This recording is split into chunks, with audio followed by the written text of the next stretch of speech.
Original साइपर तो उधर गया था ना कैबिनेट में, वो कैबिनेट मीटिंग्स की जो हुई थी। असद कैसर साहब, इस वक्त अदम एतमाद की तैयारियां हो रही हैं, आपके बारे में भी कुछ नाम ऐसे चल रहे हैं कि पीपल्स पार्टी के साथ आप लोगों की बड़ी बातचीत चल रही है, और कब स्पीकर की ऑफिस की घंटियां बज रही हैं, कब अदम एतमाद की तैयारियां की जा रही हैं, इस हवाले से लोगों को बड़े अबहम है, ये अबहम आज दूर करेंगे। देखिए, हम तो पीपल पार्टी को वेलकम करेंगे कि वो आए अपोजिशन में बैठे, और हम दीगर भी पोलिटिकल पार्टीज़ को कहते हैं, देखिए इस वक्त मुल्क में अगर कोई समझता है कि जमहूरियत है तो सिर्फ जमहूरियत नहीं, जमहूरियत के साथ एक मजाक है। पीपल पार्टी फैसला करे कि वो इस तरह जो है ना इस निज़ाम के साथ चिमटे रहते या नहीं रहते, तो हम तो उसको कहते हैं कि इस वक्त इसमें सिर्फ आपको इक़्तिदार के मज़े हैं, बाकी अवाम के लिए कोई रिलीफ नहीं है। तो हम देखते हैं आप मुतअद्दिद पाकिस्तान तहरीक इंसाफ के लोगों ने पीपल्स पार्टी के साथ मुलाकातें भी की हैं, सीएम ने भी की है, आपकी गालबन हुई हैं, तो कोई बैकडोर चैनल पे आप लोगों की इस हवाले से बातचीत हुई है क्लियर? नहीं, इसके बाद कोई बातचीत नहीं हुई है और कोई इस किस्म की बात नहीं है। हम बिल्कुल ये समझते हैं कि पीपल पार्टी के पास वक्त है, उन्होंने की जो गुनाह है उससे तलाफी का टाइम है, वो सोच ले तो हम वेलकम करेंगे अगर पोजीशन में आना चाहते हैं। कश्मीर के इलेक्शन के हवाले से बात की जाए तो कश्मीर के कुछ जो पुराने वर्कर्स हैं उनको टिकट नहीं दिया जा रहा और वो एहतजाज भी कर चुके हैं बैरिस्टर गौर के दफ्तर के बाहर, इस हवाले से आप क्या कहना चाह रहे हैं? देखिए, मैं इसके बारे में ज़्यादा इल्म नहीं रखता जी, तो मालूमात कर लूँगा तो रिस्पॉन्ड कर लूँगा। अच्छा, इस सारी सूरत हाल के ऊपर मौलाना फजल रहमान साहब से भी आप लोगों की काफ़ी मुलाकातें हुई हैं, कोई जो पेट्रोल है, महंगाई है, सारी सूरत हाल है, 28वीं तरमीम है, मौलाना साहब को भी ऑन बोर्ड लिया जाएगा अगर ये सारी सूरत हाल इकट्ठी होती है? अदम एतमाद में भी मौलाना साहब अगर के साथ कोई बातचीत हुई है इस हवाले से? देखिए, मौलाना साहब के साथ राबते हैं, चकदेसी साहब ने भी मीटिंग की हैं, और हम समझते हैं कि ये टाइम है कि मुल्क को क्राइसिस से निकालने के लिए तमाम जमहूरी क़ुव्वतें इकट्ठी हों। आज शाम तक देखते हैं कि क्या फैसला। और ये भी खबरें हैं कि मौलाना फजल रहमान साहब से सुहेल आफरीदी की मुलाकात भी होने जा रही है, इस हवाले से क्या? देखिए, हम समझते हैं हर वो ताकत, हर वो जमात जो समझती है कि इस मुल्क में जमहूरियत होनी चाहिए, चादर चार दीवारी का एहतराम होना चाहिए, उसको शामिल होना होगा, तारीखी अमल का हिस्सा बनना होगा। ये अमल जो है इस मुल्क की मैं समझता हूँ शराफत की बका का अमल है, हम सबको इसमें शामिल होना है। अगर फजल रहमान साहब अपना हिस्सा डालना चाहते हैं मौलाना, तो ज़रूर। अच्छा, महमूद खान अचकज़ई की जानिब से मौलाना साहब को अपोजिशन लीडर बनने की ऑफर की गई है, ये खबरें भी इस वक्त गर्दिश कर रही है। पीटीआई इसके हक में है, पीटीआई सपोर्ट करेगी मौलाना साहब को अपोजिशन लीडर नामजद करने के हवाले से? देखिए, ये फैसला सिर्फ इमरान खान साहब कर सकते हैं और कोई नहीं। तो ये ऑफर दी है महमूद साहब? मेरे इल्म में नहीं है, ये आपने बात की है, ये खबरें चल रही है, मेरा नहीं ख्याल ऐसी कोई बात है। एक छोटा सा सवाल है मेरा कश्मीर के इलेक्शंस के हवाले से, क्योंकि पिछले दिनों उन्होंने प्रोटेस्ट भी किया बैरिस्टर गौर के दफ्तर के बाहर और घर के बाहर, देखिए हमें टिकट नहीं दिए जा रहे, इग्नोर किया जा रहा है और नए आदमी लाए जा रहे हैं, इस हवाले से क्या कहना चाह रहे हैं? देखिए, हमारा पीटीआई का एक आइन है, उसके तहत जो सूबे हैं या जो रीजन्स हैं, आज़ाद कश्मीर उसमें शामिल है, गिलगित बल्तिस्तान शामिल है, वहाँ के जो सदूर हैं उनको इख्तियारात दिए गए हैं, मुशावरत वो करते हैं कि वो पार्लिमानी बोर्ड बनाएं, उस पार्लिमानी बोर्ड ने टिकट देने हैं।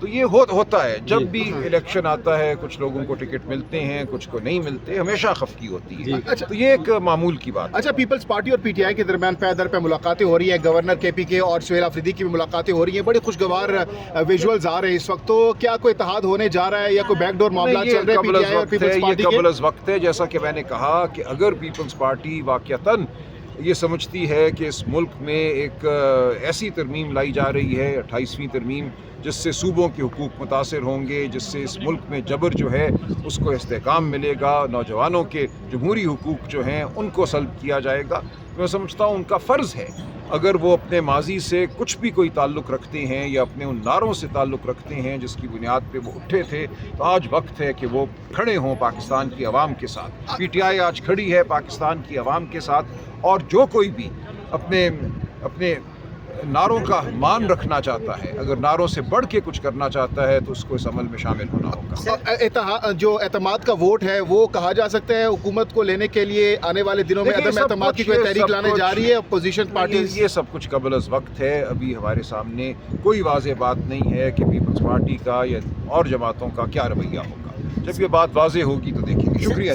मेरी एक मीटिंग जिस साहब ने वकला की मीटिंग बुलाई है। आज़ाद कश्मीर के अंदर जो पाकिस्तान तहरीक इंसाफ का निशान है, जैसे पाकिस्तान में छीना गया था, वैसे आज़ाद कश्मीर में भी छीन लिया गया। आज़ाद कश्मीर में छीन लिया गया है, गिलगित बल्तिस्तान में छीन लिया गया है, یہ وہی عمل ہے جو 8 فروری 2024 سے پہلے تھا. یہ پورا نظام خوفزدہ ہے.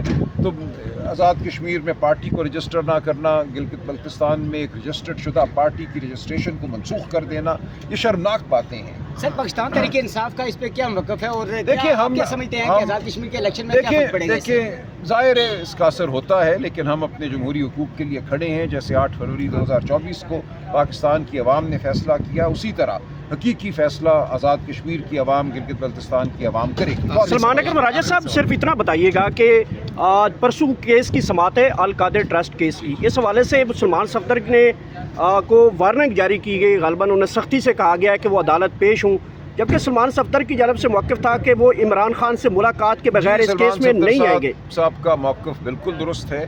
جو فیصلہ کیا گیا سزا معطلی کی درخواستوں کے حوالے سے ان کو رد کیا گیا، اس کے خلاف ہمارا حق ہے کہ ہم سپریم کورٹ جائیں. ہم نے استدعا کی ہوئی ہے کہ ہمیں خان صاحب سے ملنے دیا جائے، وکالت نامے حاصل کرنے دیے جائیں. ہمیں وکالت نامے نہیں دیے جا رہے، ملنے نہیں دیا جا رہا، اور ایک غیر معمولی صورت کے ساتھ جو ہے اپیل کو آگے بڑھانے کی اڈیالہ کے بعد کل کو سرپرائز دے سکتے ہیں آپ لوگ؟ دیکھیں آپ دھرنا دیا جائے گا، انتظار کیجیے. آج لائے عمل دیا جائے گا کل کے حوالے سے. جی آج بات ہوگی. ٹھیک ہے، بہت شکریہ. اور کیا حکومت نے کوئی رابطہ کیا ابھی تک آپ لوگوں سے؟ نہیں، میرے علم میں نہیں ہے جی. میرا جو بھی معاملہ ہوگا چکزئی صاحب سے ابھی تک کوئی بیک ڈور چیزیں نہیں چل رہی فی الحال ایز آف ناؤ؟ میں یہ نہیں کہہ سکتا کہ چل رہی ہے، ایسا نہیں ہے. اچھا ابھی فی الحال ٹھیک، بہت شکریہ. اضافہ ہوا ہے، 17 منسٹر بن گئے ہیں، کچھ وزیر، تو کیا دل سے قبول کر لی؟ نہیں ایسی بات نہیں ہے. دیکھیں وزراء کی ضرورت ہوتی ہے. ہمارے تمام صوبے بڑے صوبے ہیں، دنیا کے بیشتر ممالک سے بڑے ممالک ہیں، تو ایسی بات نہیں ہے. وزیر تو اس سے زیادہ چاہیے تھے. آپ نے ایک بنایا ہوا ہے قانون، ایک آئین، جس طرح بھی بنا ہم اس کو نہیں مانتے. ہم نہیں مانتے کہ اس پارلیمان کا کوئی استحقاق تھا، لیکن اس آئین میں جو حد مقرر کی گئی ہے اس حد تک تو بہرحال ہمیں جانا تھا، تاکہ صوبے میں بہتر کام ہو سکے، صوبے کے عوام کے مسائل حل ہو سکیں، اور وہ وزیر جو یہ کام کر سکتے ہیں ان کو مقرر کیا جائے. تو اس کا کوئی تعلق نہیں ہے ترمیم کو ماننے سے. ہم اس سے زیادہ وزیر سمجھتے ہیں صوبہ خیبر پختونخوا میں ہونے چاہیے. اچھا راجہ صاحب یہ بتا دیں، ابھی جو یہ سائفر آیا ہے سامنے آ گیا ہے، تو اس کو آپ عدالت میں چیلنج کریں گے، یا پھر اس کو جہاں سے یہ آیا ہے وہاں پہ بھی کسی فورم پہ چیلنج کریں گے؟ کیا کرنے جا رہے ہیں؟ دیکھیں عدالت میں تو ہم ہیں. خان صاحب کے خلاف جو جھوٹی سزا ہوئی، شاہ محمود قریشی صاحب کے خلاف ہوئی، وہ معاملہ تو ہے عدالت میں، وہ چل رہا ہے، اور تمام چیزیں عدالتی عمل میں ہم پیش کریں گے. لیکن آپ جانتے ہیں کہ ہمارے ملک میں عدالتی عمل کی کیا اس وقت حالت ہے. اس وقت میں سمجھتا ہوں زیادہ ضروری یہ ہے کہ عوام کی عدالت میں معاملات کو رکھا جائے اور بین الاقوامی ضمیر کو جوڑا جائے. یہ بالکل ہو رہا ہے. یہ جو سائفر کا معاملہ ہے پوری دنیا اس سے واقف ہے. ہم سے لوگ رابطہ کرتے ہیں، جانتے ہیں، سفارتکاروں کی سطح پہ، صحافیوں کی سطح پہ، ہر سطح پہ لوگ جانتے ہیں کہ اس ملک میں، پاکستان میں اس وقت گھونس اور جھوٹ کا راج ہے. اور یہ جو سائفر کے حوالے سے خبر سامنے آئی ہے، یہ خبر ہے، ایک ویب سائٹ ہے جس پہ یہ معاملہ سامنے آیا ہے. ہم اس کو اسی طرح دیکھتے ہیں کہ ایک ویب سائٹ پہ لگی ایک خبر ہے جس پہ نظر یہ آتا ہے کہ سچائی ہے، لیکن اس معاملے کی تحقیق ہونی چاہیے صحافتی سطح پہ بھی، اور میں سمجھتا ہوں بین الاقوامی سطح پہ بھی. جو حقوق کے حوالے سے ادارے ہیں، جمہوریت کے حوالے سے ادارے ہیں، ہم ان سے ضرور رابطہ کریں گے، اور اس کی بین الاقوامی تحقیق بھی ہوگی کہ پاکستان میں جمہوریت کے ساتھ کیا کھلواڑ ہوا اور ہو رہا ہے.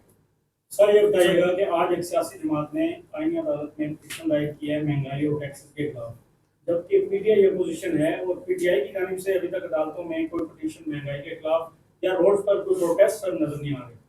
دیکھیے دو مختلف باتیں ہیں. مہنگائی کے خلاف پٹیشن کس عدالت میں کریں گے آپ؟ کس سے آپ؟ آئینی عدالت میں سر آج نہیں، یہ بے معنی سی بات ہے. جس کسی نے کی ہے گڈ لک. مہنگائی کے خلاف پٹیشنیں نہیں ہوتی، مہنگائی کے خلاف جمہوری جواب دیا جاتا ہے. دیکھیے یہی بات ابھی تیمور جھگڑا صاحب نے آپ کو بتائی. اس ملک میں کیوں غربت ہے، کیوں مہنگائی ہے، کیوں تعلیم نہیں ہے، کیوں آپ کے پاس کھانے کو کھانا نہیں ہے. 40% بچے 15 سال کی عمر میں سٹنٹڈ ہیں. یہ یاد رکھیں یہ نمبر.